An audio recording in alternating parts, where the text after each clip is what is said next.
Welcome to the 2004-2005 Leeds United season review. The first one outside the Premiership, a season when we've defied the critics and started to rebuild this great club. Norman, you've seen many ups and downs at Leeds United over the years. What were you expecting of life in the Championship? Well, I think we finished higher than I expected because I had an awful feeling that we were going to do a Sheffield Wednesday, go all the way down where we started. All right, looking at the way we've played and everything else, the football hasn't been pretty, but it's been effective. And to finish where we have, when the first ball was kicked, I would have settled for that there and then because things didn't look good. There's players come and gone, and I think there'll be more for next season. But as long as we're in this division and we've survived, that is the most important thing to me. As 14 unbroken seasons of top-flight football came to a tearful end, the scars of disappointment would take time to heal. But that unrelenting pride would most definitely remain as the club once again prepared to rebuild and look forward to the future with a season of change lying in store.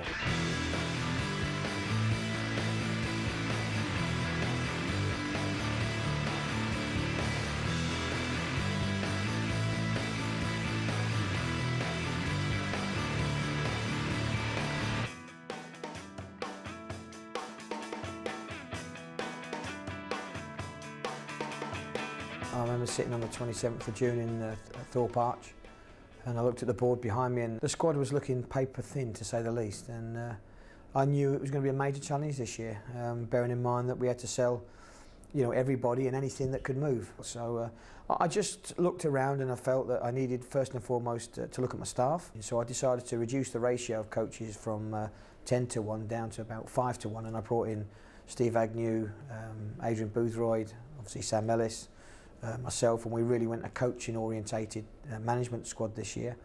And then really after that it was then to look at the players and try and the budget that I was given was cut halfway through, which made it very difficult. Players that I'd earmarked to try and go for in August were then not available to me, and I think it culminated on the first day of the season, Derby County at home. On the Friday we signed 3 players on deadline day.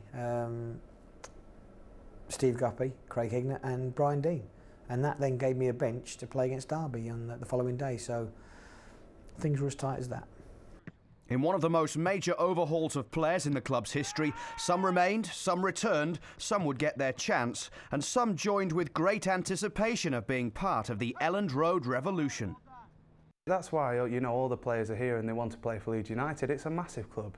They've got to turn out 30,000 every week. You see the ground, you see the facilities, and it is a big club. And if you give any player the opportunity to be part of Leeds United and take them back to the Premiership or take part in helping them get back in the Premiership, they'll throw themselves at it. The blend of experience and youth would be a major theme throughout the season. And with the signing of Paul Butler, the manager had his new captain.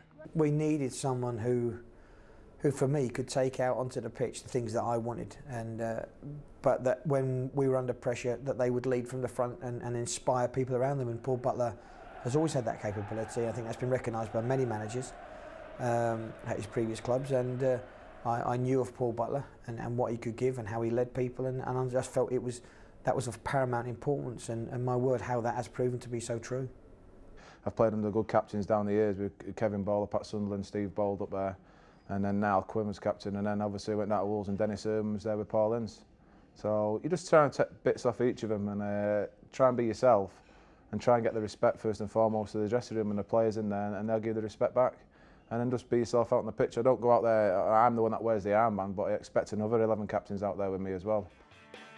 So, with much of the new-look squad assembled, all eyes were now firmly fixed on the new-look championship, with the favourites for the top and those for the drop already forecasted. My feelings were that it was going to be a difficult season. I think we'd already been tipped for third choice for relegation behind Rotherham and Gillingham, and many of the top soccer pundits couldn't see how Leeds could, with all the major players that were leaving and what was left, how we could assemble a side for nothing and compete in this division, when I think everybody knew that we were going to be the biggest club and our status was such that we were the team that everybody wanted to beat. The new season would kick off at home to Derby, and under the sweltering summer sun, it was the boys in all white who would shine, but there would be some early wake-up calls in the opening month. And helpfully flicked on by Ricketts, and Joachim is away. Julian Joachim in the clear, it's Joachim! And it is wide. Long ball down the channel is going to find Joachim, and he's got behind them again. It's Julian Joachim, and I think Lee Camp just made the save. Radaby won a strong challenge. Ricketts, and now Richardson. Might open up here for Richardson. That's a good try! Wonderful goal from Fraser Richardson. The first for Leeds United under Kevin Blackwell. It's wonderfully curled past the goalkeeper. And delight for Leeds in the sun on the opening day. Byfield now for Gillingham. Hits it left-footed, takes a wicked deflection. And Neil Sullivan was beaten. And Gillingham are a goal to the good. Adjiman now for Gillingham, stretching the Leeds defence once again. There's Roberts, and Roberts places it past Neil Sullivan, and Gillingham are now 2 up. Leeds looking for something to get back in this game. Here's Guppy now. Can he get a good ball in to the back post? And there's Pugh to pull a goal back for the away team, and that could be a lifeline for Leeds United. It's now 2-1. That was Olofinjana helping it on to Cameron. Miller's running through the middle. He's got in between defenders. He goes down, and the referee says penalty. In the last 5 minutes of the game, and Michael Dewberry might be in trouble here. Referee Graham Laws is pointing to him. Having given the penalty, I think Dewberry stands little chance of staying on the field. He certainly got the ball, but there was heavy contact with Miller as well. And Wolves had the chance to take the lead and inflict United's second away defeat in a week. It's Miller against Neil Sullivan. What can he do? It's a super save by Sullivan, and away to safety by Craney, and it stays 0-0. That's a crucial save by Sullivan. It might earn United a point. Late in the game, United corner here at Molineux. In it goes to the back post. That was Dean, and it's off the line by Olofinjana, and away by Wolves. Maybe the danger not yet clear. Closing stages of the game. Here's Jermaine Wright, and behind for a corner. Dean so close. I mean, at the start of the season, we're trying to get a few points. We won at Derby, and that got us off a good start. And you're kind of hoping to get as many points as you can. Like I say, people were betting us to go down, and you know, to get a good run at the start was important.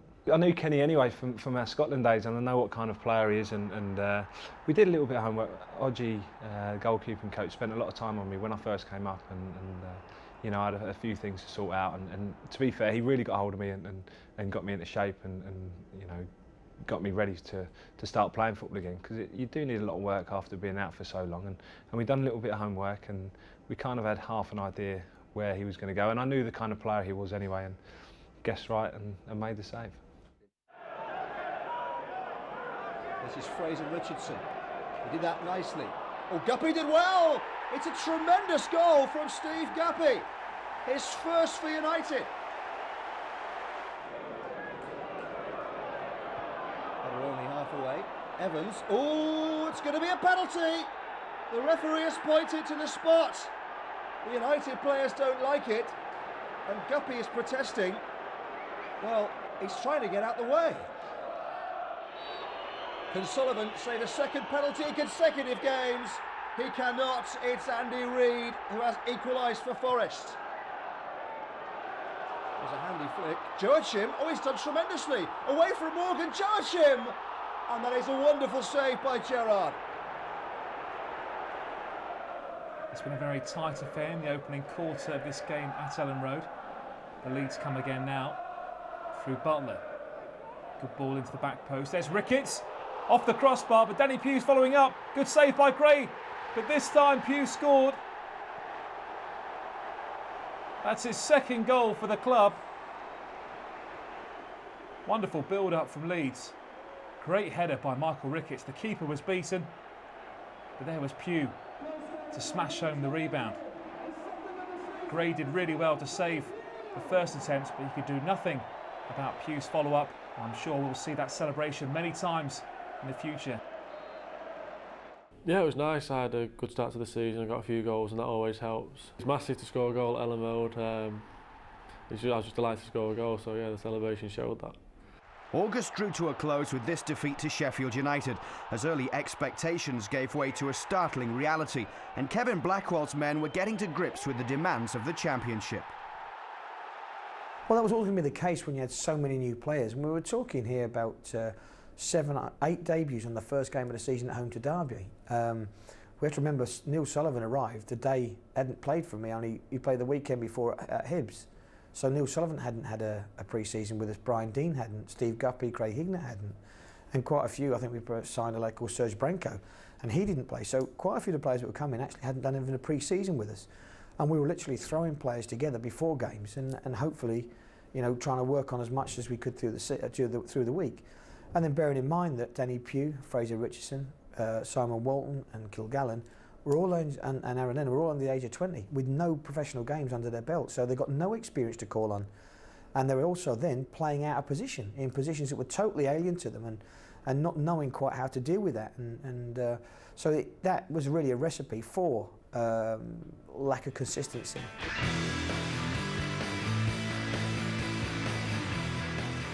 The first game of the season, we got Derby County, and we was the ones that got picked out for Sky at 12 o'clock. So that was the start of things to come at Leeds United, because we knew we'd be the spotlight in this league and we would get put on Sky an awful lot. And then we kicked off from that, and it was our first away game. I think Gillingham away, wasn't it? So that was basically a awakening to the Championship, a small ground. And our Leeds fans are not used to all these grounds we're going to, and there's certainly players here or not. So we got what we deserved on the day, which was nothing really. On the day we got beat down there, and that set the stall out for the rest of the season. Really, we're struggling with teams at the bottom of the league, and then I think we got one of the biggest crowds at the cup competitions ever had, in it, 30,000 against Huddersfield. So it was a bit of a hectic month, but the first month that happens, and thrown in that, I had to go back to my old club Bulls in my second away game. And Sully pulled off one of his penalty saves. I think he said 8 or 9 this year as well. So it was a hectic first month. I think we picked up 4 or 5 points in the first 5-6 games. Started off so well, but it was the Gillingham game really. That was the start of things really.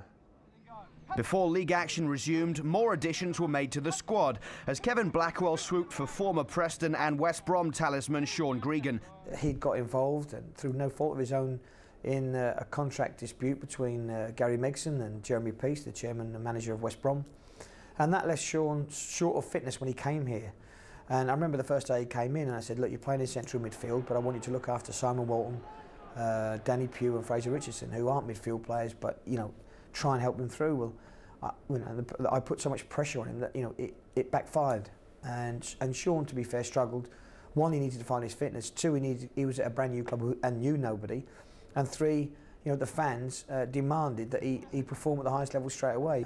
But slowly Sean turned round, and my decision to bring him in was correct. We became a lot more stronger in midfield, and to go on then and have a real good run of results. You know, I'd been a captain at other clubs. I've played, you know, nearly on 500 games now, and obviously last season, I won promotion to the Premiership. So I like to think I know this division, and I think obviously we had a lot of young players and he needed some experience and older heads around. So like I said, I was delighted to come and join. And days later, Simon Walton, another graduate from the Leeds United Academy, signed professional forms to cap off an impressive start to the season for the youngster. Simon had basically walked in the building as a 16-year-old, centre-half coming out of the academy, finding himself now in the first team. And sure enough, we then had 3 out of 4 players alongside Jermaine Wright in midfield who weren't midfield players. But such was the nature of the situation at the club. That's how we started. It's everybody's dream to become a professional footballer, and I was just really proud and obviously pleased that I'd achieved that dream, and obviously signing professional terms and moving on, it meant that I had my chance to prove myself. September saw the visit of Coventry and former Leeds boss Peter Reid, but he'd leave empty-handed as Leeds embarked on a 4-match unbeaten run. Coventry trying to push forward. The shot will come in here. Oh my goodness! What a ferocious shot it was too. Right with the free kick. That was Clark Carlisle. It's a terrific looping header from the big man. It's his first goal for United. Jermaine Wright floats it in wonderfully towards the big man, and it's Carlisle with a wonderfully placed header. Here's Richardson trying to get there. Good strength from Richardson. It's not a bad ball in. Looking for Dean. Dean had Pugh beyond him. Now Pugh will get his chance. In comes the cross. That's Jermaine Wright, and that's Joachim. And he has finally got his goal for Leeds. Huge relief, I'm sure, for Joachim. And it's 2-0 to United over Coventry. So many chances, Julian Joachim, in the early part of the season. Now the ball goes in. Simple finish.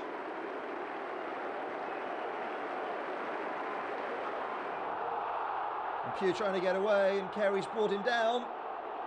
From the look on Kerry's face, he's heading for an early bath. Coventry's afternoon getting that bit worse, the challenge from Kerry. And he's off.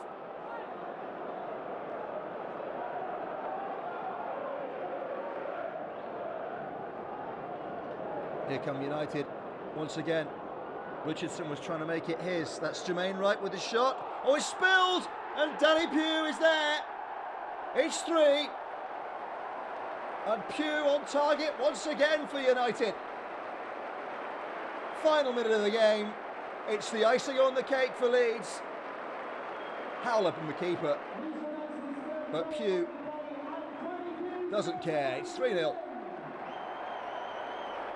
I was delighted to get into the team, and when I got my chance I tried to take it with both hands, and I thought I did. You know, I'm very happy with this first season. You like to get on the score sheet, you know, and help out when you can, but really if you've got to concentrate on your job. You know, you're paid to defend and keep clean sheets. I'd much rather keep a clean sheet than score a goal. So Danny Pugh then with his corner for United. Just before half-time. Good time to score it would be. Chance for Walton there. Joachim, and it's away. Butler will nod it back in. Oh, it's gone in. It's gone in. The defensive header sent the ball crashing in, and United have the lead. This is Craney. Dean has worked so hard in this first period at being the target man, but offering his services with the feet this time. Joachim to Jermaine Wright, who hits the inside of the post. Fraser Richardson is denied by Stephen Foster on the line. How did Leeds not score there? Here's Kenny, around the back for Stephen Jones. His second one will come again, back to Kenny Lunt. His ball in now, looks for Walker. It's there for Dean Ashton, a hand, and it is given. Penalty kick for Crewe. A handball from Clark Carlisle in front of Dean Ashton. What a start to the second half. Leeds United's first ever visit to Crewe, and Dean Ashton could give the Alex the lead. They've been beaten at Arsenal and Stamford Bridge, and now maybe Gresty Road, because Crewe have the lead here at the start of the second period. Craney, lots of space for the Scottish international. Jermaine Wright, off him is Gregan. Dean is in the centre, and there's Joachim against the bar, and then it's in. Knocked over the line by Danny Pugh, and Leeds are level within 2 minutes of conceding. The game is up for grabs. Jonah with Clark Carlisle. Kenny's in support in the centre. Also there is JC, and he has the ball right now. The final third needs some quality. Can Kenny provide it? He's onside. Jonah's in support. Can he finish? He can! Steve Jones has beaten Leeds United. The former Premiership side have come a cropper against the David of the division. Savell gives it up to McMaster once more, but there's Higdon, and he is playing more in midfield, isn't he? But they've lost out to Jermaine Wright on the far side. It's here with Danny Pugh. He's got them level once more. Leeds have been saved defeat here at the Alexandra Stadium. The improved form in September had made happier reading of the tables, with Leeds up into the top half in 10th. Sullivan clears up towards Joachim. He's always going to struggle in the air there, Julian Joachim. Kelly goes in. Referee says no foul and Kelly can go on. And that's not a bad looking pass. Michael Ricketts. Ricketts can score for Leeds. And he has. It's the perfect start for United. Just 9 minutes in, Ricketts has scored his first goal for Leeds. So much of it down to Kelly. The initial tackle and then a wonderful floated pass. Ricketts' first touch was good and the finish was spot on. Here's Kelly again. He's already created one. Can he create a second? Oh, it was close and Ricketts couldn't quite get the rebound. Carlisle, Ormrod, Dean are all in there. It's swung in towards Dean. No. The referee says foul and it will not stand from Brian Dean. Dean looked to head the ball cleanly into the goal.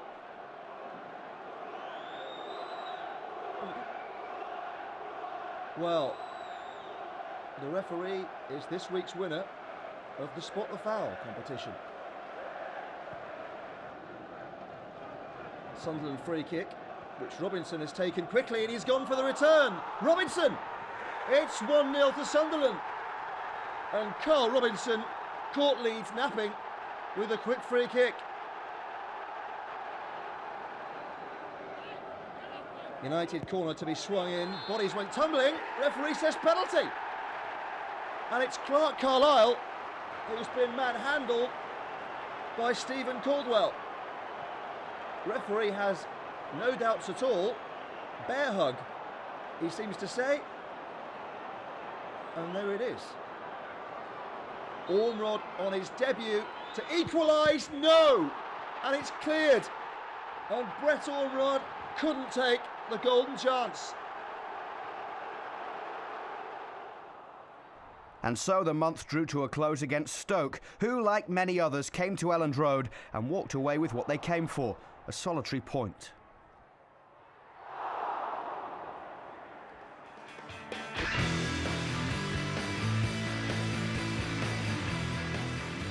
Start of the month we had one of the old managers come back, Reader, so we knew that his team had built for it.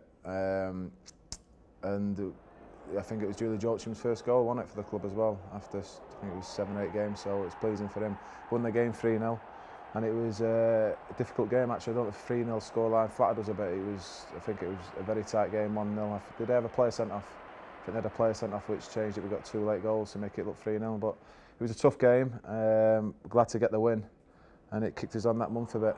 We went away again then to Plymouth, and I got the controversial goal that won the game. I didn't care who got it as long as we won the game. And it was our first away win really, which people were talking about. Well, they've lost at Gillingham and they haven't won at Wolves and this stuff, so you've got to get this first away win as quick as you can. And then it come our first home defeat of the season on a Friday night, Sky again, against one of my old clubs, which was not nice. So Sunderland beat us 1-0. And probably deserved to beat us 1-0 on the night. Obviously the first half, Brian Dean had a goal disallowed, which to this day I don't know why it was disallowed. No one ever knew that, but that's gone, and they kicked on second half, and it's shown what they are now. They'll go up as champions now, Sunderland. So, it was started off well, but finished bad for me on a personal note.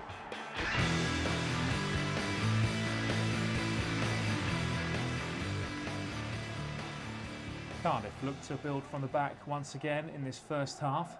Here's McAnuff on the ball. Ball played over the top towards Thorne. Thorne lays into the path of McAnuff, driving at the box. Crady's brought him down. Penalty. Andy Campbell against Sullivan. Sullivan saves it, and he can't get the rebound.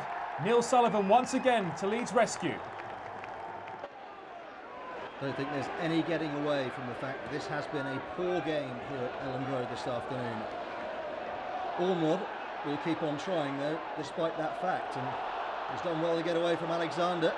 Ormrod into the box, and Ormrod still. Here's Danny Pugh, he's scored again! Danny Pugh with Leeds' first goal in almost 4 matches. It's his 6th of the season. Preston should have cleared, but Pugh has done it again.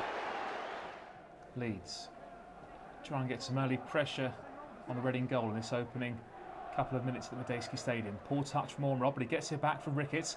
Here's Ormrod, deflected cross, but there's Walton! And Simon Walton has scored his first senior goal for Leeds United at the tender age of 17. What a moment for the youngster. Shorey with his free kick for Reading. In towards Kitson. Sullivan saves it. But there's Owusu to bundle home the equaliser in the dying minutes of the first half.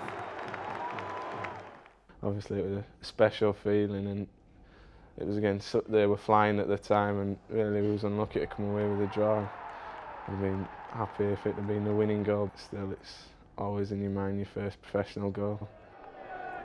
Back to the action and a first ever visit to the Withdean Stadium.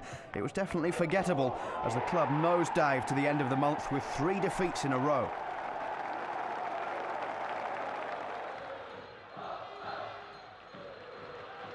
Diamanti Camera, Joachim trying to get back. This is Fuller. Fuller turning. Oh, and Camera snuck between two. Diamanti Camera has given Pompey the lead. Walton couldn't quite get it off the line. Taylor, and now Berkovic pulling the strings in the Pompey midfield. This is Mazag. Carlisle got a foot in. Mazag into the penalty box. He's gone down, and Stu Bennett says penalty to Pompey. Berkovic to make it 2-0 to Portsmouth at Fratton Park, and he's done so. And United are in real trouble, 2-0 down. Needing a goal before half-time, United really. That's Kelly's cross. Brian Dean! Terrific header from Brian Dean. Trademark Dean goal. He gets in front of his marker. It's a wicked ball in from Gary Kelly. But Dean with a terrific goal. It's his first goal back for Leeds United. Everybody was looking at Leeds.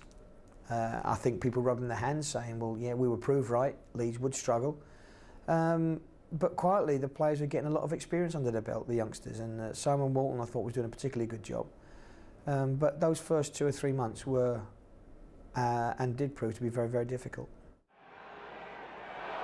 Well, this placed pass might give Gregan the chance to counter for United. He's got Dean to his left, and this is David Healy.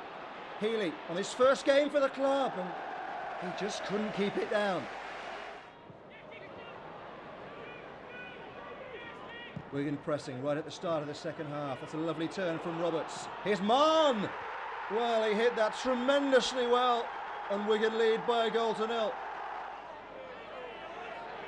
Dean, good strength from the big man. Healy's to his left. Here's David Healy. Filan saves, the rebound is there, but United can't follow it up. In floats the corner. Dean, as always, the target. But Wigan through Bullard were clear. And this is Roberts battling away, so strong. And on goes Roberts. Bullard has continued his run, and this is Jimmy Bullard. Ellington's in the centre. Bullard still, and he'll score. Wonderful goal from Jimmy Bullard. And Wigan 2-0 up on United. No one ever said that life in the Championship was going to be easy. Wigan, top of the league.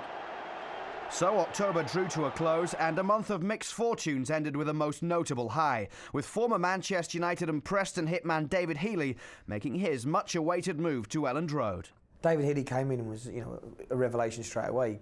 First game, 2 goals and went on a scoring run there. And David is an intelligent player, and what I basically had to say to the board that we couldn't keep going along the route that we were going along, and we needed to try and bring in 2 or 3 players who I felt could make the difference. And what was that difference? That we didn't get relegated.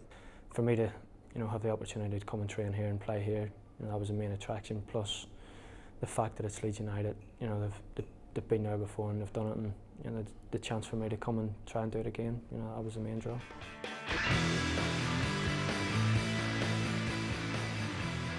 Start of the month, one of the games that the fans are looking forward to, I think, with Cardiff, what's got an history down at this club and the Cardiff fans, and it was a daunting game to go into because the Cardiff fans were up for it. I think they was averaging 11 or 12,000 at home, and suddenly there was 18,500 turned up for that game. Massive police presence. Our fans were absolutely brilliant. They'd been since the start of the season away from home, filled every away game. And they were tremendous in there. They were getting so much stick off the Cardiff fans, and they were stuck at it. And Sully again pulled out a penalty save, and we got a 0-0 draw, which I thought we deserved. And who was the other game? Preston at home, wasn't it? And there was a lot of talk before that game about Dave Healy coming, a good mate of mine, and they actually hadn't played up to that game, and they actually threw him in the game against Preston, against us. We beat him 1-0, Dave got took off for Preston and he got a standing ovation, so I've never seen that before. And then we went away to Reading, was it? And Simon Moulton scored his first goal, was it? In the first minute. And we thought we could have run gone because we played really well that night. And then on the downside, we lost 3 on the trot, which is, we had to bounce back from that. But more disappointing was our disciplinary record, really, because we had 2 players sent off, and the squad that we had, we couldn't really have players getting sent off. November would be a roller coaster from the brilliant to the downright frustrating, and it would start with frustration but peak with brilliance against Queen's Park Rangers. Well, United really need to get back to winning ways this evening. 2 defeats against a Burnley side that's had its problems. Here's Healy, here's Jermaine Wright! Oh, 15 seconds on the watch, and Leeds have got the lead. Well, how many supporters will have missed that goal? Jermaine Wright, 1-0. Gregan's header back, Carlisle has plenty of time. Roach is threatening though, oh my goodness, and Sullivan's lost it to him. What a terrible moment for the Leeds back 4, and it's 1-1. Long ball by Sinclair. O'Connor is coming in. It was a good save by Sullivan. But Duffy has scored for Burnley. What a turnaround in this game. United pressing for an equalising goal. That's Gregan heading it forward. Joachim! Oh my goodness! How has it stayed out? It hit post and it hit crossbar from Julian Joachim. With United's corner then here at Deepdale. Floated in, and Dean is there to give Leeds the lead after just 13 minutes of the game. A simple header for the big man. The goalkeeper looked as if he was going to make it, but it's 1-0. Clark Carlisle has moved forward for this one. Dean's in the centre also. So Carlisle might get a second chance. Oh, Healy! It's his first goal for United against this former club. It had to be Healy today. And when North End failed to clear this free kick, it ricochets straight to David Healy.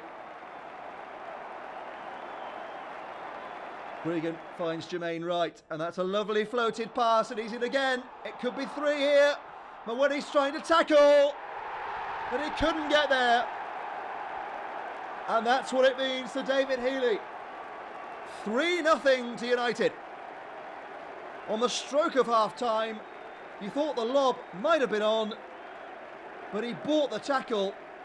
It's a cool finish. The two whose ball forward, that's a lovely layoff, and this is Cresswell. And it's a goal back for Preston. 3-1 the score now. Here's Oster, that was beautifully done. So easily away from McKenna. Dean is at the back post. Brian Dean, oh, the easiest of goals. Simon Walton will never get an easier chance. And it's 4-1 at Deepdale. A terrific display. Dixon Ituhu for Preston. That's Cresswell again, and that's a lovely header from Richard Cresswell. 2 goals for the Yorkshireman. 4-2 is the score to Leeds. It was nice to go back, you know. I think when people sort of leave the club, it's sort of a bit longer before they go back and play the club, but for me it was only like a week, 10 days, so I give the press and fans and the people there the chance to give me a little bit of stick, which it did on the day, but it sort of makes you more determined to, you know, go and do well and score goals. Ipswich having plenty of possession this second half.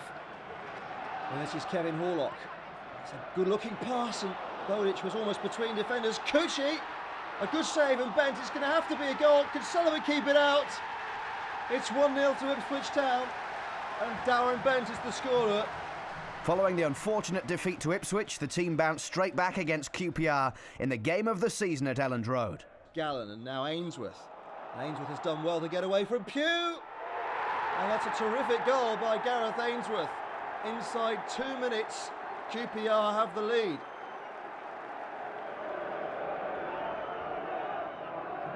Half headed away, but that was Jermaine Wright poking it goalwards. And a comfortable save by Chris Day.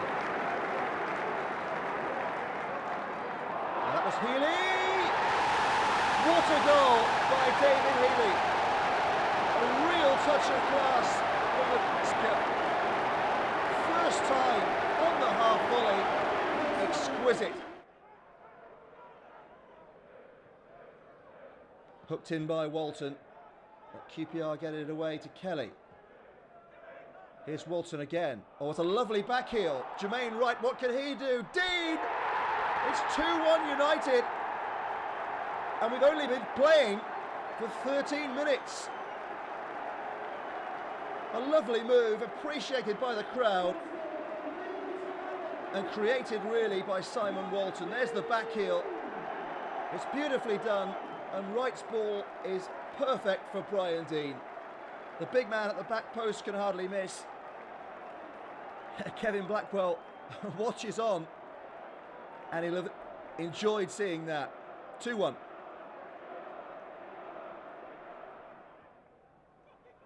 Butler's ball. Dean heads on. That was Santos, so he's made a terrible hash of that. And it's going to be 3. Jermaine Wright with the 3rd goal for United midway through the first half. It's a defensive error by QPR. Santos's header goes nowhere. And Jermaine Wright gratefully accepts. Well, what a start to this game we've had. QPR in front early on. But now, United are 3-1 up. Santos won't enjoy watching that. Jermaine Wright will.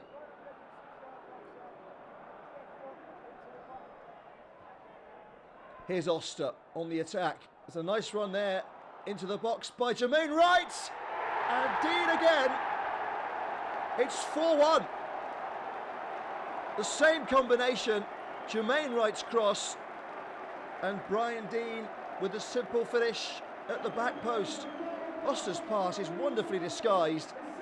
And QPR can't defend it. Brian Dean slides in to get his 2nd of the game. No-look pass from Oster.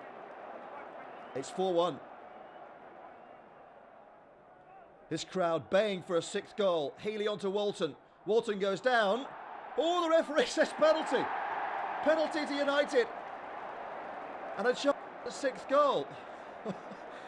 The referee visibly wincing there at the language from Marcus Bean.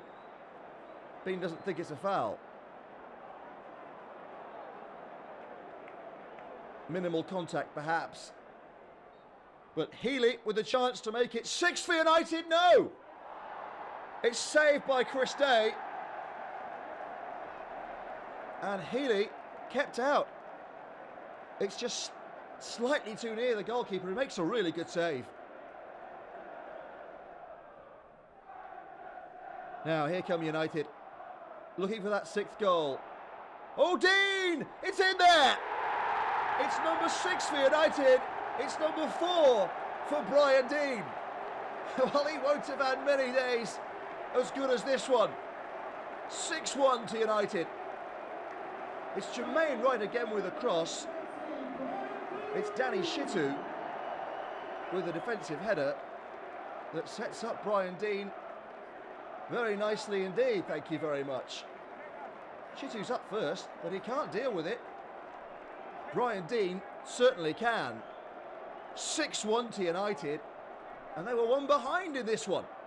4 for Brian Dean. Strange game really, because I think we went 1-0 down. You know, I think Ainsworth scored early on, but I think we were dominating the game up until then, and they broke away and scored a goal. But I think the lads were always confident that we'd get back into the game, and as I say, I scored the first goal, but I think the Dell always be remembered for obviously Dino scoring 4 goals. To give him a performance like that, scored 6 goals, and Dino, the local legend, nudged him 4. So, and Dave Ely scored a fluky goal, I think I remember in that game as well. So.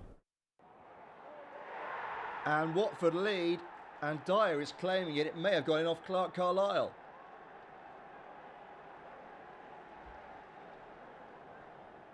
Butler's long ball, always looking to try and pick out Brian Deane, and a tremendous goal from Jermaine Wright for United.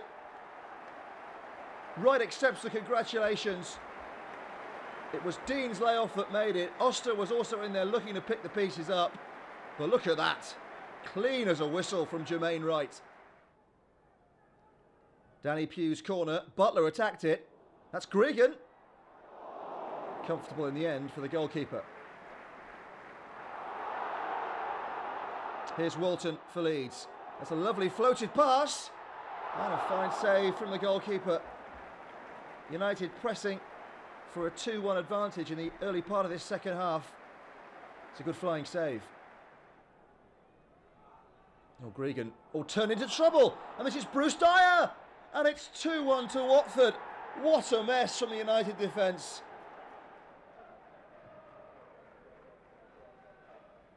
Last 5 minutes, United throwing everybody forward. This is Jermaine Wright into the near post. Joachim was close. Joachim might get a second chance. Did well to hold it up. Wright. That's Clark Carlisle. Tremendous header from Clark Carlisle. No wonder he's enjoying it. It might well be worth a point. 2-2. Rotherham are coming on a bit strong. Set piece situation, McLaren takes, and Barker's back heel, and it's been forced in by Martin McIntosh. So that was November, perfectly summed up by the frustration felt at Millmoor, one certainly not to remember.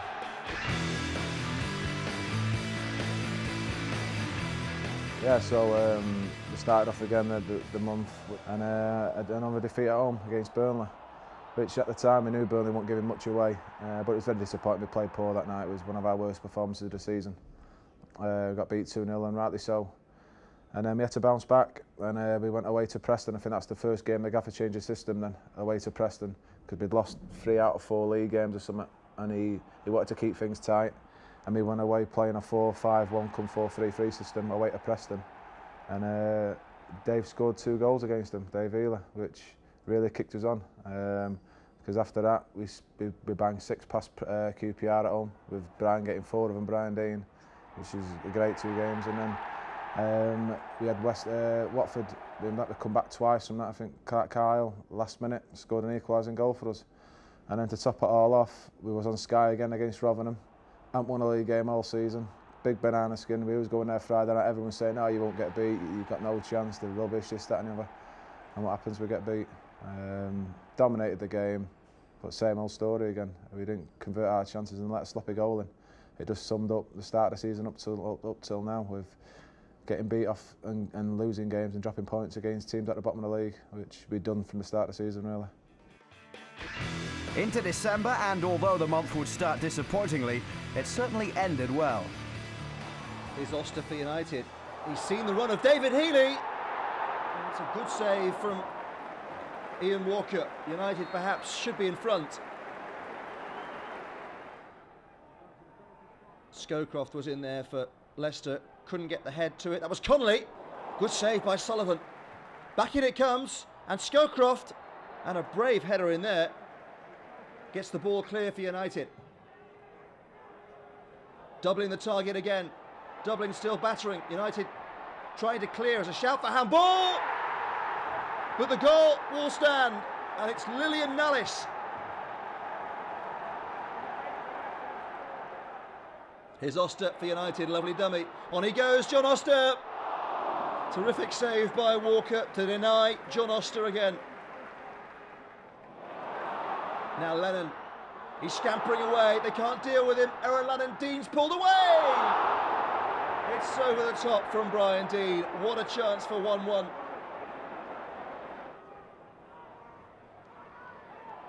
Gillespie for Leicester City. Oh, it's come off Gary Kelly! It's a flying header by Kelly into his own net. And the points are going to Leicester. Here's Jermaine Wright. United trying to find a way back into this game. David Healy perhaps, it might go in. It's hacked to safety on the goal line, and it just will not go in for United today.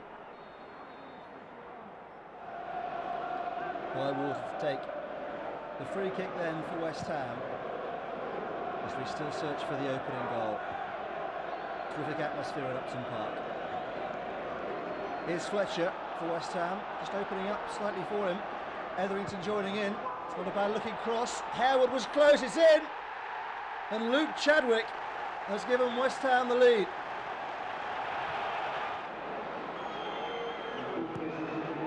Of course, he's whipped in. There's a strong appeal there for handball. The referee has turned away immediately, but the protest goes on. Mike Pike said that from Darren Powell was not a handball. The replay suggests otherwise. Healy into the box. He's got down, and a penalty. A penalty for United in the 90th minute of the game. This time Mike Pike does point to the spot. I think justice in the end, as Healy went down under the challenge from Lomas. Goalkeeper's trying to put Healy off here. Crucial point at stake for United if David Healy could score this, and he can, and it's 1-1. Calmly taken by David Healy, right in the corner.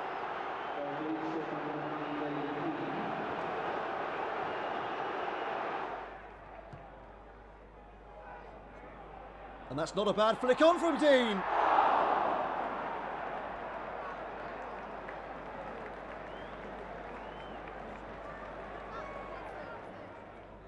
Dean again trying to find a way through. Well, that looked painful. Here's Wright, and now Healy. And it's opening up here for David Healy.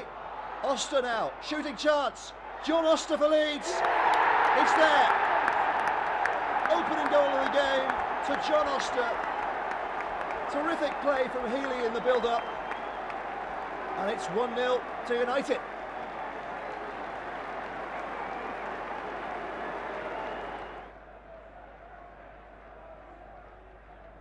That is an enormous throw from Seriou, and Ward got a flick on, and penalty. Eiffel it was who went down in the challenge, and referee Tony Leake says spot kick to Millwall. Jody Morris with a chance to equalise, and he takes it. And Morris is beside himself. It's 1-1.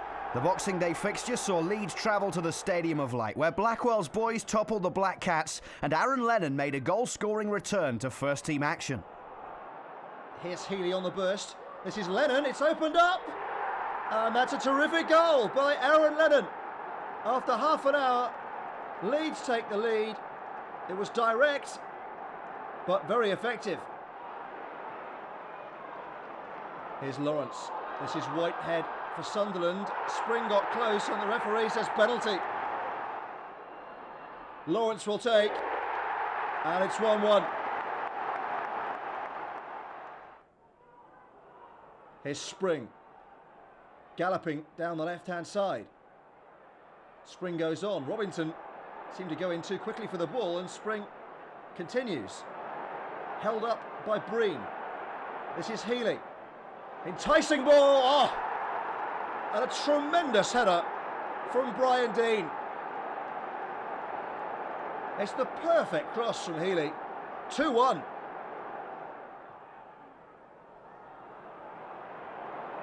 Now, a third goal would surely seal it. This is Jermaine Wright. Joachim! 3 points for United, and a wonderful victory at the Stadium of Light. Crisp finish from Joachim. It'll be Arca to take, and a wonderful free kick from Julio Arca. They're racing to get the ball, but surely only a consolation. I got injured in pre-season just before the pre-season games, what really killed me really.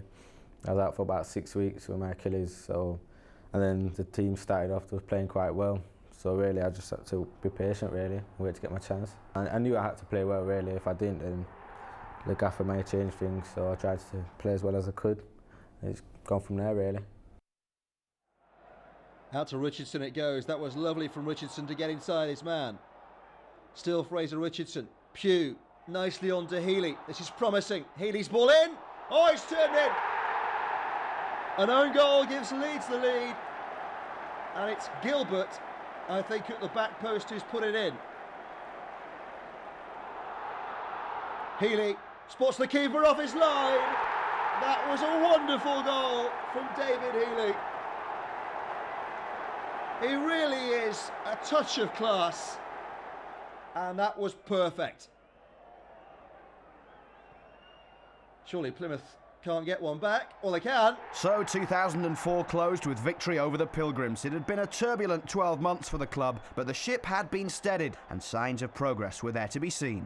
I did predict early in the season to the papers and everybody else in August that I felt the second half of the season would see a lot more cohesion within our play and more consistent results. And really what I was looking for from the first half of the season was a performance that I felt would then get us results later on. And I could see it coming, but it was just taking time.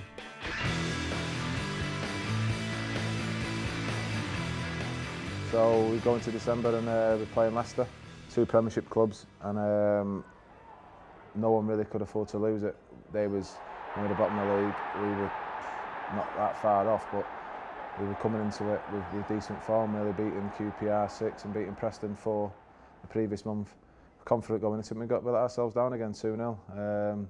Disappointing. I think Gary scored an own goal. It was 0-0 at half time, and they come out the stronger team, deserved to win it. And then it kicked us on then. We went away to West Ham. A fighting performance yet again on Sky. It was another Sky game for us. They went 1-0 up. We had 2 or 3 penalties that we didn't get. And then in the dying minutes, Dave got a penalty. And we took it away, and that really kick-started us kicked us on from December till where we are now, really, because the form we've had from the West Ham game has been encouraging. Because after that we went away to Millwall and got a deserved point at Millwall. And then over the Christmas period, we have 2 games in 3 days. We picked up maximum points. We're beating Sunderland 3-2 away, which is probably the performance of the season. And then beating Plymouth at home. So that really kicked us on and put us in a strong position come New Year.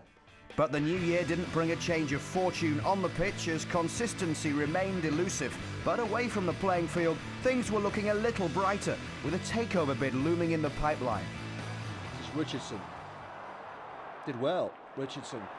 And he's found Healy, and that's not a bad ball in. And Nathan Blake was the man at the near post who got close to turning that in.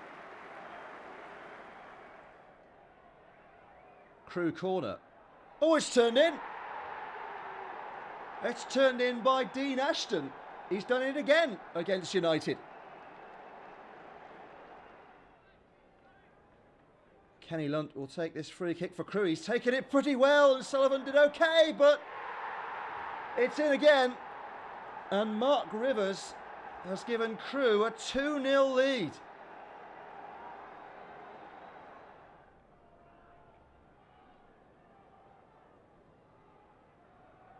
Well, Leeds really struggling in these conditions, and Butler's got a turn here, and he's pulled his man down, and he knows what's coming. It's a red card for Butler, and an awful start to the new year for Leeds. And Carlisle making a run towards it, but just seemed to have his run checked by the defender. We'll get a second try now. Maybe Blake will have a go, and that's a terrific goal. Nathan Blake for Leeds. Carlisle is brave with the challenge, and no messing from Nathan Blake. Terrific finish.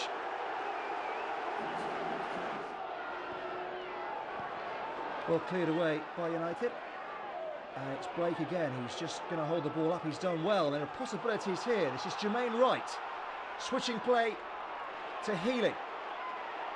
Healy has everything to his right. He might go himself. Terrific goal by David Healy. And United well on track for their 3rd win in 4 games. He does have options here, David Healy. The defender's looking round, but he's so decisive. And it's 2-0 to United.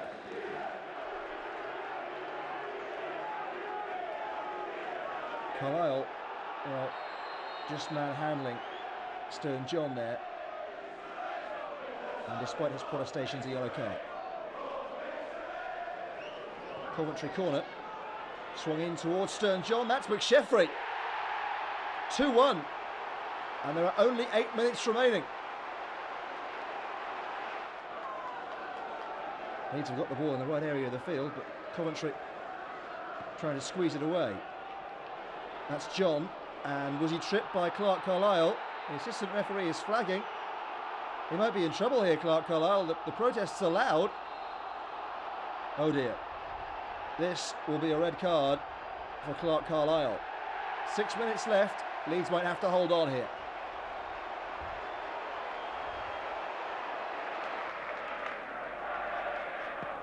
Birmingham will launch another ball up towards Emil Heskey. Heskey's touch lets him down, but it falls kindly to Anderton. Morrison plays a lovely ball through to Heskey. Sullivan's out, but Heskey's there first. And Birmingham are 1-0 up at St Andrews. Carter clears for Birmingham. Here's Dewberry though, brings it forward. Challenged by Carter. Dewberry's down, but Birmingham play on. Heskey into Morrison. Morrison quickly round to Carter, and Carter makes it 2. But the Leeds players are furious, and a challenge on Dewberry from Carter. But he won't mind though.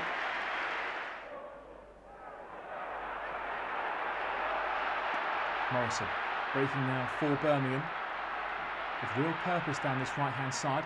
There's Carter inside. Carter for 3-0. His second of the game. Birmingham's third. And Leeds are heading out of the FA Cup.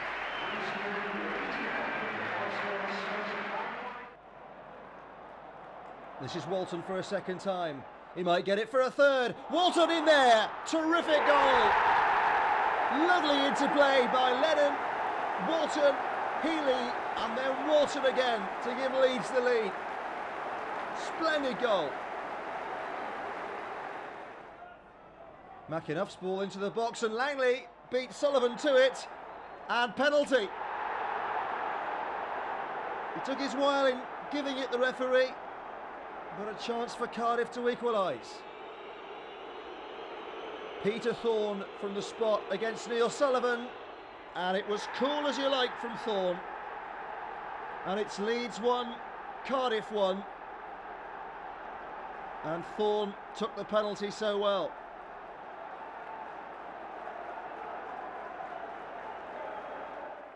On the 21st of January 2005, the news we'd all been waiting for finally arrived. The proposed takeover headed by Ken Bates had been successful, and the future of Leeds United now had a much brighter complexion about it, with a huge weight of financial insecurity lifted from the club's shoulders. On the Thursday the 20th, when we were finalising, there was a winding up order on the club from the Inland Revenue, because they'd been promised £1.1 million in December off the arrears, which they hadn't had.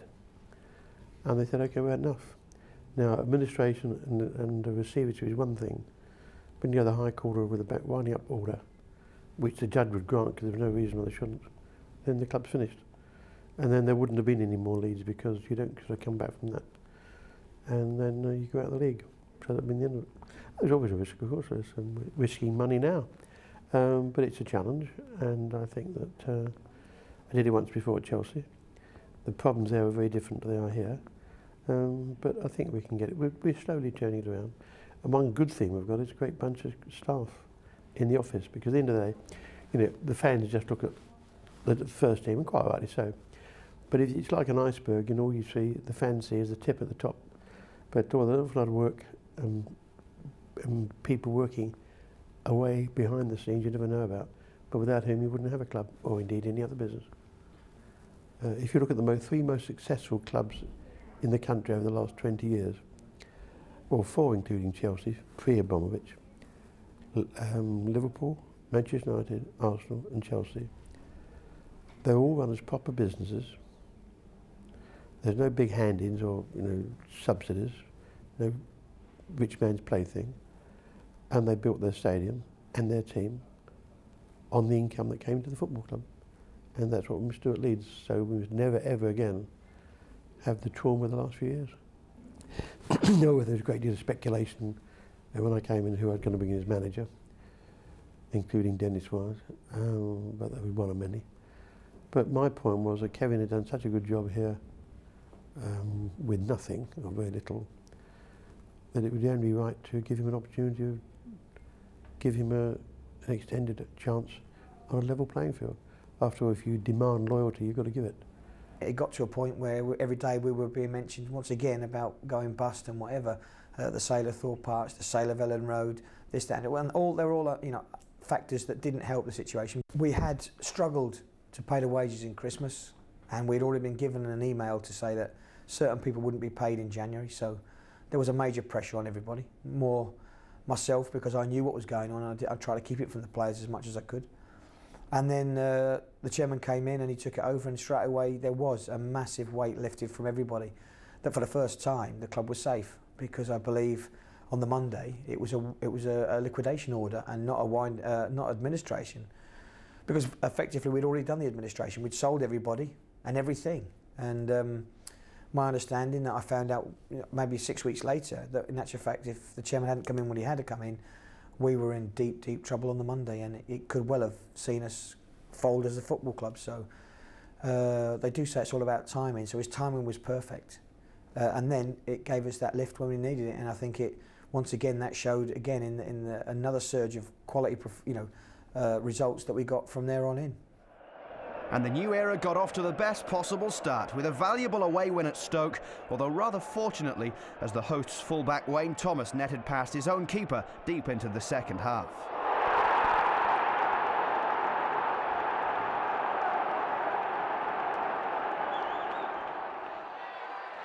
And Smith's done well to help it on. The counter-attack might be on here. Joachim seemed to pull up there for United, but Smith goes on, and there's real danger here. And Tommy Smith has given Derby County the lead. He wanted all day, Tommy Smith, but he took it well.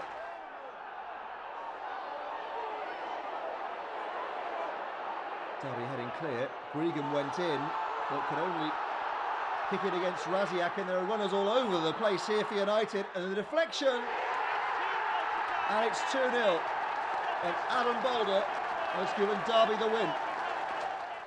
With the visit of Brighton, it was time for the Elland Road faithful to welcome Ken Bates to the club, with optimism high at the dawn of a new era at Elland Road. Fantastic, absolutely fantastic signing. Love a bloke who can speak his mind. Nobody calls him, he's on the phone to Sky. He'll do great things for Leeds. I mean, a lot of people's called him at Chelsea. I mean, called him because he's come from Chelsea. Look what he did for Chelsea. Absolutely superb. Leeds are lucky to get it.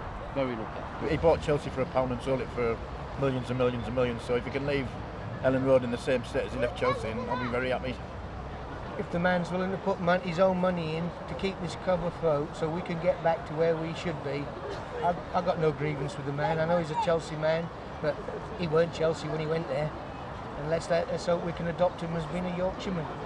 Not everybody's best friend, I'm sure, and he's upset a lot of people along his ways, but at the end of the day I'd rather him come in than somebody who didn't really give two monkeys about Leeds United. If he's willing to put his hands in his pockets and pay for Leeds, then as far as I'm concerned, he's the man for me. And he'll sort out what's going on in the background here, and that's got to be good news for the Leeds fans, and it's certainly good news for me as a season ticket holder. Healy with the corner. Innes might have been the target. It's come through to Clark Carlisle. Maybe he'll get a second bite, the big man. Oh, he scored! Carlisle puts Leeds in front. I think it was deflected in, but it matters not. Carpenter's corner for the Seagulls. United still have some defending to do here, and it's in.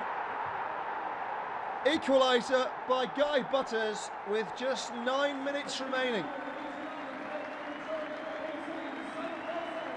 Emotional moment for Eric Bakker. 9 months after his last United appearance, Bakker is back.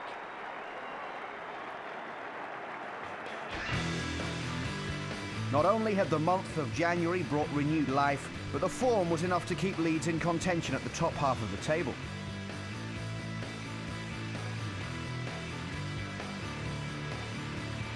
We'll start off here with New Year's Day. We got Crewe at home. We just finished off getting maximum points over Christmas, picking 6 out of 6, and we fancied our chances against Crewe at home. A good game for us to push on into the top 10.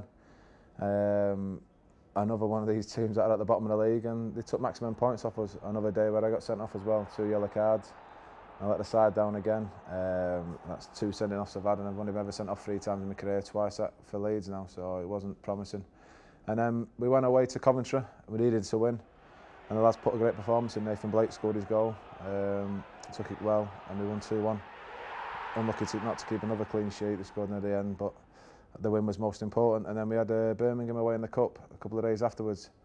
Put a good performance up with the team that we put out, because we put a young team out that day. Michael Dubry got injured after 5-10 minutes, so we had to reshuffle, put Sean Gregan back there. Nathan Blake went after 10-15 minutes. And the lads put a really good performance on against a strong Birmingham team at the time. I think they'd won 6 out of 7 Birmingham going into that, so they were unlucky the scoreline didn't reflect the game. It was never a 3-0. And then from then on, I think it was Stoke. We played Stoke, and a couple of days prior to that was Mr Bates' takeover. So the lads were really, really up for it, because it was an injection and a lifeline for us, because a week prior to that we thought that we was going to get 10 points deducted. That's how serious it was coming at the club. And Mr Bates come in and he took over the club, and it was a great boost for the lads. And we rewarded him really with a great win, because there was talk in the paper as soon as he took over about the manager, what's going to happen. And in a way, like Joe, that it was a great victory for the players and for the manager as well, because he was under severe pressure that day in the papers, and everything the Sky tellies was running it that he was going to lose his job in the centre, which was totally rubbish like in the day, because the players were fully behind him.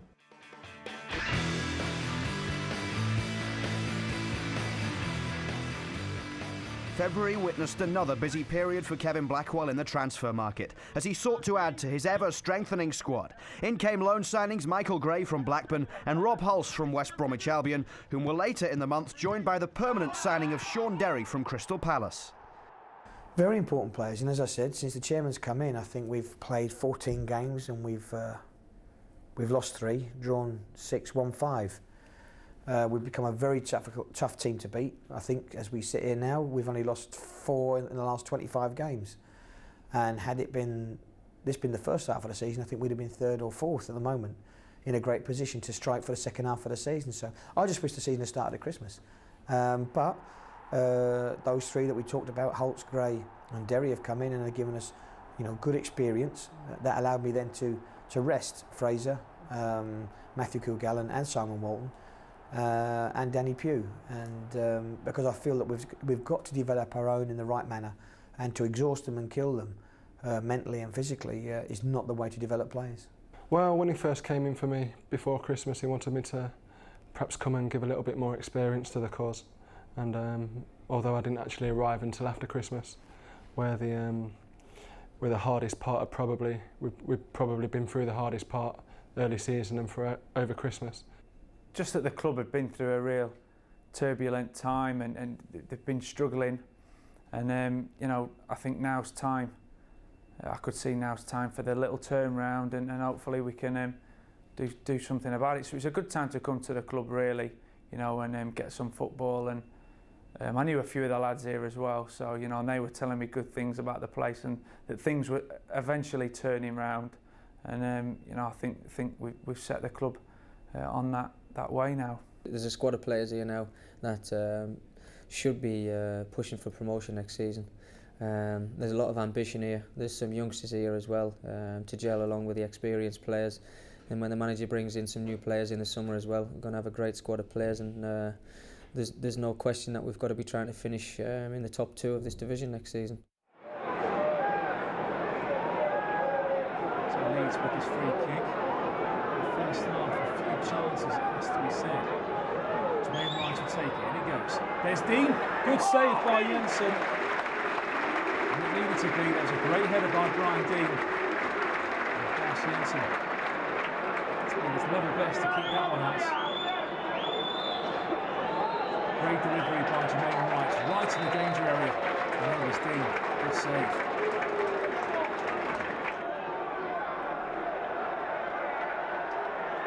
Leeds come again through Lennon. Lennon against Kamara. And the youngster shows him a clean pair of heels, gets his cross in, and there's Einarsson. And Einarsson puts Leeds United 1 up at Turf Moor.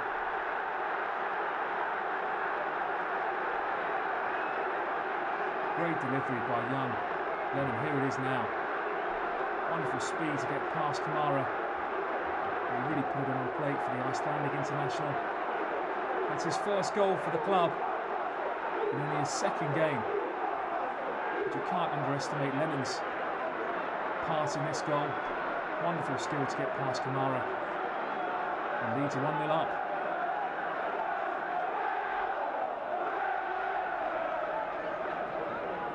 Burnley now. A long ball up to Moore. Carlisle's there, should clear for Leeds. No, he's waiting for the keeper. And Carlisle's brought down Moore. And right at the death, Burnley have a chance to get back in this game. Awful mistake by Clark Carlisle. Ian Moore against Neil Sullivan. Moore steps up and Sullivan saves it, and Carlisle gets it clear, and he'll thank his keeper for saving that one. It wasn't the best penalty, it has to be said, but Sullivan still had to save it. Good play by the big man.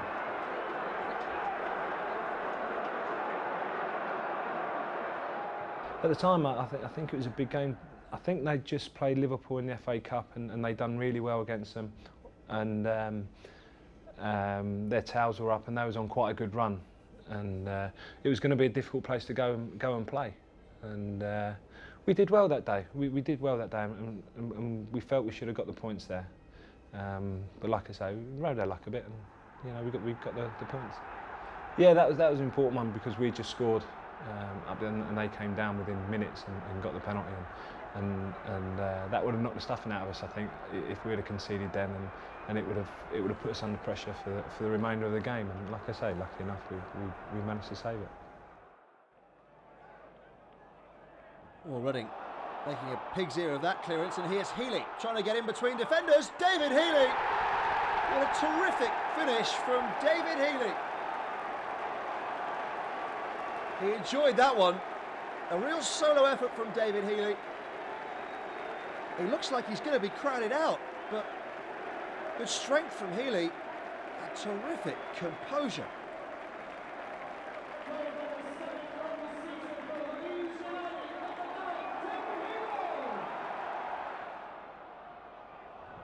The long ball is in search of Rob Hulse. Good first touch from Hulse, and here's Healy, and things might open up here for Leeds. Healy with a ball across to right, and this is Hulse trying to get space, and that's a terrific goal from Rob Hulse. What a signing this guy looks to be. 2-0 to Leeds United, and that was a clean strike from Hulse. Hulse and Healy combining well, and Hulse galloping clear. Rob Hulse for his second goal. What a strike from Hulse. 3-0 to United, and the signs of a real blossoming combination between Healy and Rob Hulse. He's 25 yards out, and that's right in the corner. Last minute of the game, the points are surely safe as Reading push for something back. Gregan's trying to get the ball away. Wright trying to get the tackle, and that is a super goal by Lloyd Owusu at the near post for Reading. 3-1 now. Couldn't have had a better start, really. It was a good debut for me, and especially being out for so long and not starting a game, and I don't think I'd finished the game for over a year through with my stomach and injuries and stuff like that. So it was just like a massively emotional day, and one that I'll remember forever. Following 2 successive victories, the trip to high-flying Wigan ended with defeat, with the promotion chasers completing the double over Leeds for the season. Lennon's going to take on Chris Powell here, not a bad ball in! Tremendous goal! It's Rob Hulse. Sitting up here for Williams. Well, that's the equaliser. One apiece. Healy's done really well. Oh, he can win it! Tremendous from Sean Derry. And it's 2-1 with just 4 minutes remaining. He needed so much good work, but Derry was so composed. One of the moments of the season so far. I was very proud and privileged to make a home debut in such a memorable game, really, against a club of the stature of West Ham as well. I had a lot of family and friends up in the stand watching me, and obviously, you know, culminating in the goal at the end of it. The game was like filtering out. It was going to be another Leeds United draw, and I think I played up to David Ely. He'd done his magic and put me through on goal, and I was fortunate enough to be in the position where I finished it well, and it really, you know, it really made my day, and not only my day but my family's day as well.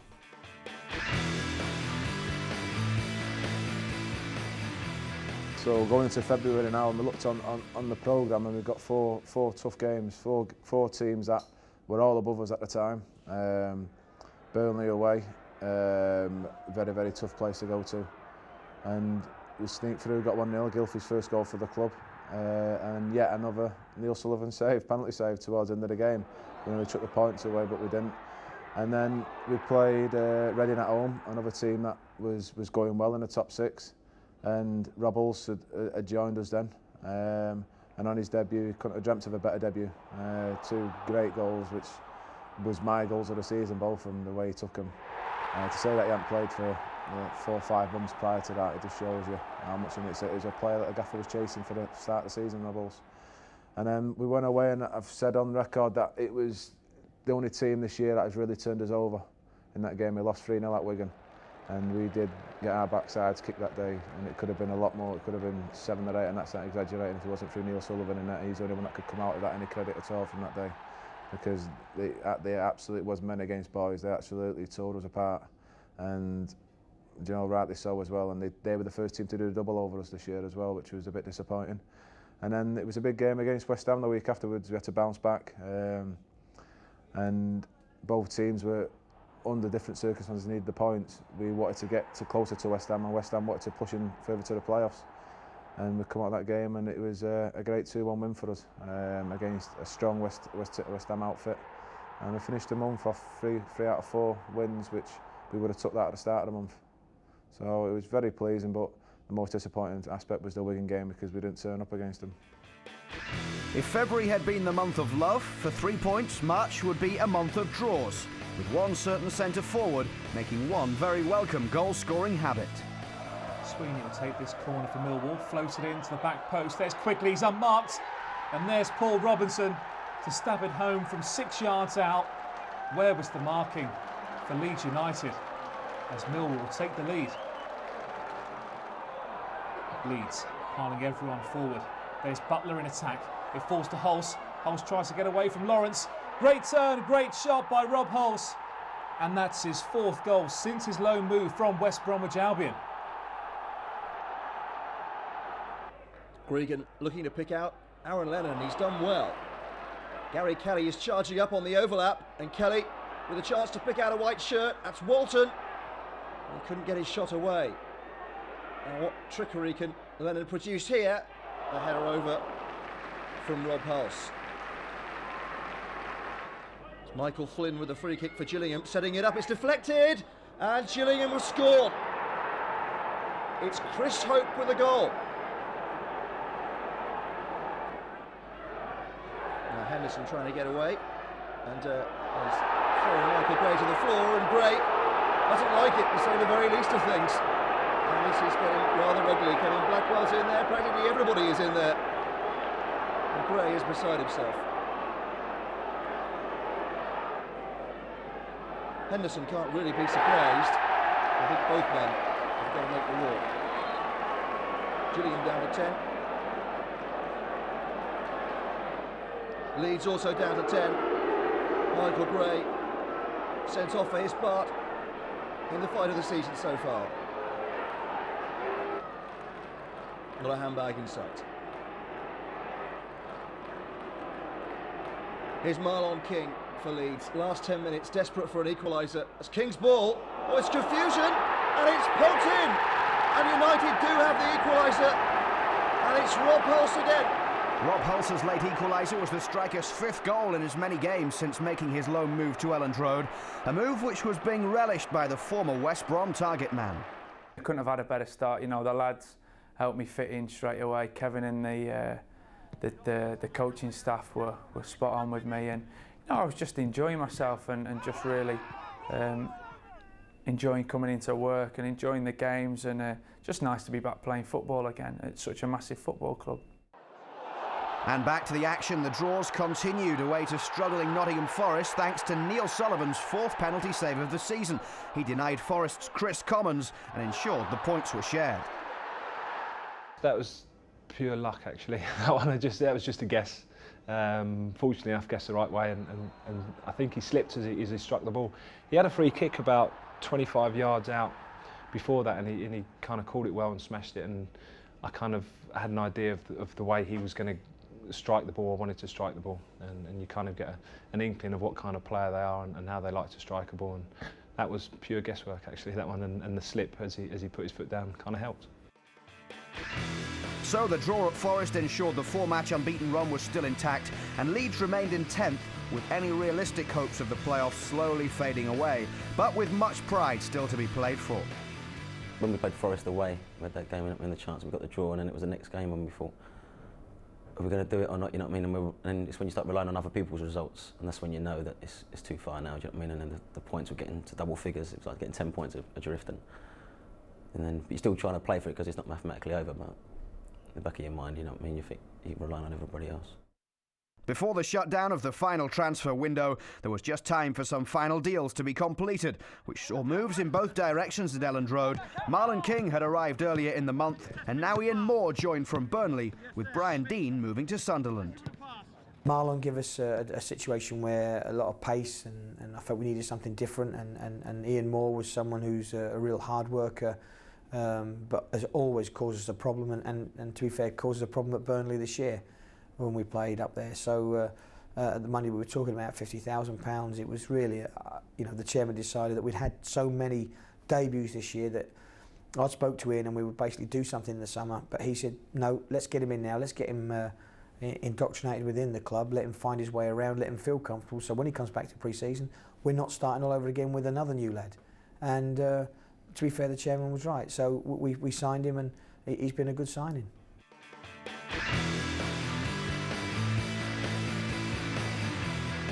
Start of March, we knew we were in touching distance of the playoffs.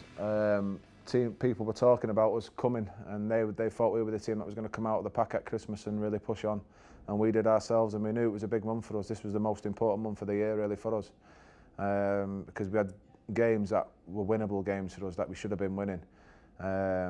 We played Gillingham at home, they went 1-0 up again, we drew 1 each again, and another team that was at the bottom of the league, the top bottom 4, and we didn't beat them, dropped points against them. We went away then to Forest, another team in the bottom 3, and disappointed ourselves again, and another Neil Sullivan save. So if you look at the start of the month, we drew against Gillingham, we drew against Millwall at home, and no away Millwall won it, Rob Hulse, and we drew against Forest away, and we only took 3 points out of it, and we were really looking to pick up at least 6 out of them, and really push us on, because that was the international break where no one else had played, and the Forest game was our game in hand, and not game in hand, but if we would have played one more game than anybody else, and if we would have won that, we would have been in the top 7 or 8 at the time. We only won 2 points behind them. And that was the month that really killed us. And that stopped us, what I'd say anyway, that stopped us pushing on in the playoffs, because it was a bit of a mountain to climb after that. With a return to league action after 3 weeks, the spring sunshine did little to change the recent run of results against Wolves, the draw specialists of the league. Naylor with the corner. It's not a bad ball in, and Court has scored for Wolves. Hulse trying to find a way through past Lescott. Here's Rob Hulse again! And he can't quite find the target. Derry's shot. Oh, it's gone all the way through! And Sean Derry has equalised for United. Ian Moore inside the box. This is Marlon King, and it's off the line. Comes back to Derry. Just too much to ask. I think the goalie lost his arms in the when the flight of the ball actually hit him, but I think it was they had Finding Nemo in the net, so it was a case of it was flapping a bit. But once again, I was highly delighted that it was my second goal for the club, and hopefully there'll be a few more to follow. But for the fourth consecutive meeting, it was the Blades who took all 3 points in this one and claimed the Yorkshire bragging rights once again. It was a miserable evening at Elland Road as Leeds slumped to their worst defeat of the season at the hands of their local rivals. Thankfully though, Paul Butler's clash with Neil Sullivan ended without any serious injury being sustained. Thankfully, the midweek horror show against the Blades was laid to rest at Vicarage Road. Patient approach played by Leeds United as they come again through Sean Derry. Into Gregan. Plays a lofted ball over the top for Rob Hulse. What a goal by Hulse. That's another to add to his impressive list already for Leeds United. Great ball over by Gregan, but what a header. The keeper had no chance. Marr. Into Gunnarsson. Gunnarsson gets away from Carlisle. Good save by Sullivan. But there's Helgeson. And Sullivan couldn't do anything about that one. And Watford are level. Derry with this free kick for Leeds. Headed out by Helgeson. But Leeds will pick it up again through Michael Gray. Now Kilgallen has a bit of space here. Puts it up to the back stick. Where Clark Carlisle rises highest. And makes it 2-1 to Leeds United. Wonderful cross by Kilgallen. And with 23 minutes to go, Clark Carlisle makes it Watford 1, Leeds 2. It's great for team confidence, you know, when you put in a display like Sheffield United and get a result like that, especially at home in front of your home fans, you really want to go out and put it right. And even though that pretty much terminated our season, you know, it meant that we had definitely, mathematically had nothing to play for. The lads have still got their professional pride, you know, and you're playing for yourself and your shirt and your club. So to go out against Watford and put in a, you know, it was a scrappy game, but it was a great performance on the back of that and a good result. It was excellent for team morale. Gary Kelly will take this corner for Leeds United. 24 minutes gone. Ball goes up, QPR get it away. Running as far as Johnson. And Seth Johnson scores for the first time since October 2003. What a moment for Seth Johnson. Into the last 5 minutes then at Loftus Road. Can Leeds United hold on? This looks dangerous as Kevin Gallen breaks into the box. Good save by Sullivan. He can't keep up the rebound though, as Kevin Gallen gets a late equaliser for Queen's Park Rangers. Yeah, it's nice to be back. It's been a frustrating time being out injured so long. Well, since I've been at Leeds really, I've been injured more or less the whole time, so it's been a bit of a nightmare, so it's good to be back. With the visit of Ipswich, Leeds once again proved their worth against the leading sides with a comfortable draw against the promotion chasers, with Matthew Spring's goal ruling out Shefki Kuchi's strike just a minute earlier.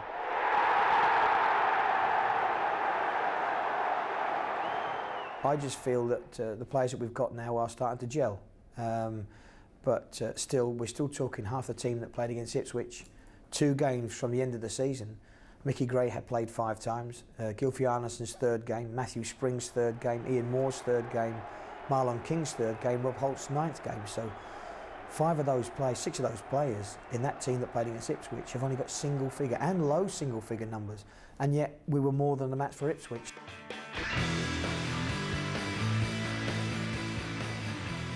We still had a slim chance, but we knew going into the Wolves game that Wolves had a chance as well, so a draw was no good for either team. I think Wolves had drew 20 games and we drew 17 games, so what was on the cards, a draw, because we still had a slight chance of getting into the playoffs, and so did Wolves, and we drew 1 each, went 1-0 down against a good team as well, and we come back 1 each and we had chances to win the game. And then we get another home game on a Tuesday night, probably our worst performance ever in a Leeds shirt, you know, for the full team, and it was not a good night all around. I was getting beat 4-0 off Sheffield United, and then me getting stretchered off and missing games, and it just summed up the night. It just summed up, and especially when we owed Sheffield United one from the start of the season. That really, really hurt, and it still hurt to this day. People say to me about getting concussed and swallowing my tongue. that didn't hurt. The 4-0 defeat hurt. It was terrible. And the lads bounced back though. We had a tough trip away to Watford. Then Adi Boothroyd took over. He used to be first team coach here. Went down there. They needed the points desperately, so it was no favours asked for. And the lads put a good performance in, and they beat them 2-1 and well deserved. And Clarkey scored the winner at the end. I know they had a player sent off, but by all accounts the lads deserved the win. And then we went to QPR. And we knew it would be tough at QPR after what we'd done to them early on in the season, beating them 6-1. We knew they'd be up for it. Another full house, which every away game had been this year for us. Kick-off delayed. And then Seth Johnson scored his first goal of the season. Great goal, but we couldn't hang on at the end, and another sending off for Sean Derry, which was disappointing because he misses the rest of the season now. So it's lessons to be learned this season, how many sending offs we've had, because it's been vital players that have been missing games, and we can't afford that if we need to do anything. And we got a draw out the game. So, and then we played one of the promotion favourites, Ipswich, early on in the season when we got beat 1-0 down there. We didn't deserve to get beat 1-0 down there. There was more in it than the 1-0. We missed chances first half where we could have gone 2-3 up easily. Watching the game on Saturday, and you wouldn't have known who was actually going for promotion and who was actually finishing mid-table. That's how much improved we've come on since Christmas. So there's been a lot of positives from Christmas onwards really that we can build on.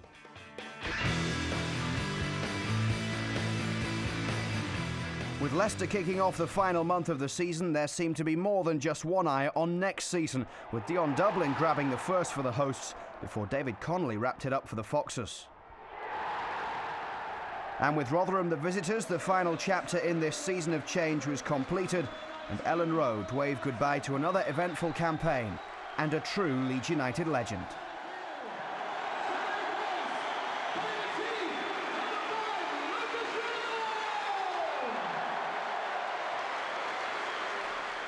Spring gets away from his marker. Matthew Spring into the box, just off the post. And that was easily Leeds United's best chance in this first half. Hulse now hits it low, beats the keeper, back off the post. Here's Richardson now with another chance for Leeds United. But somehow the ball stays out and Rotherham clear. Hulse again for Leeds. They come strong in the closing stages. Here's Carlisle.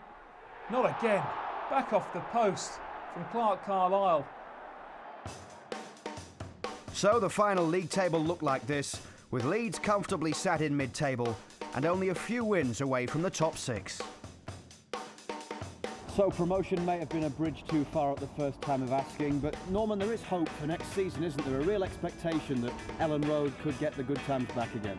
Well, hopefully, if the manager's given the funds, or he can get certain players that he said he wants, you know, we've got to get a bit of experience, because there's one thing you don't do is get up with kids.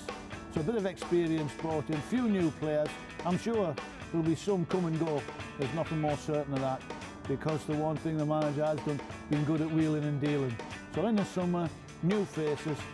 This is a hard division. It's not an easy division. It's not a great division, but it's a hard division to win games. So if we can get a settled side, get some better players in, then hopefully we can be up there or there and thereabouts. And as you say, get this place buzzing again, because that's what we want. I think there's been so many positives. I think we've just stabilised, you know. A finish of 10th place, 9th place is an excellent base. But we had major hurdles to jump, which we've jumped. He's striving to achieve to get the club better all the time, and he's done a great job.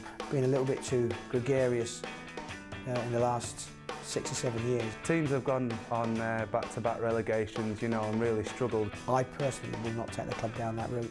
The young kids coming through it have been absolutely tremendous. I can't speak highly enough for them. And we've now got a nucleus of players that we know can play in the Championship. We are a sleeping giant at the moment. There's a lot of ambition here. The support has been fantastic. Promotion, title, you name it, we're going to have a good go at it next year.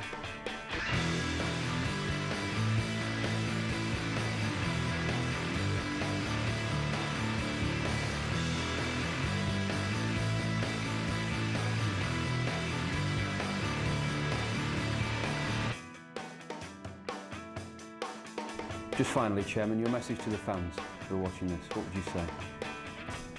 First of all, thank you for buying the DVD. We need the money. Secondly, I hope that you have an entertaining out of it. And thirdly, we are going to go back to where we belong. But be patient and be supportive. And thanks very much.